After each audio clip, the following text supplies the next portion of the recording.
第6題嘅選擇題啦，佢就話下列咧邊個政策咧就會令到勞動人口增加咧？咁首先咧，我哋就要睇一睇咩叫做勞動人口啦。勞動人口咧意思即係咧15歲或者以上有能力同埋願意工作嘅人啦。咁 A 呢一點啦，佢就話免費教育咧由9年延長到去12年喎。咁即係啲人嘅讀書嘅時間長咗，工作嘅時間就會短咗啦。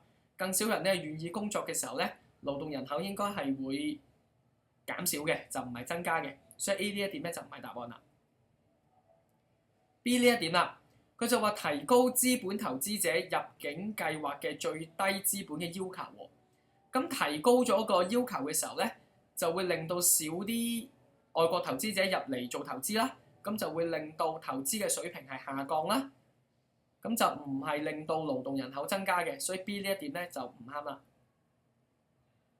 C 呢一點啦，佢就話增加內地優才入境計劃嘅限額，咁增加咗限額咧就會令到多咗嘅內地優才入嚟香港裏面去做嘢啦，咁就會令到勞動人口增加嘅，所以 C 呢一點就會係答案啦。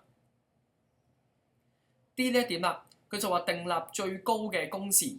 咁啲人就會翻少咗工時啊，即係翻工嘅時候咧，工時會少咗啦，咁就會令到勞力嘅供應減少，就唔係令到勞動人口增加嘅，咁所以 D 一點咧就唔係答案啦。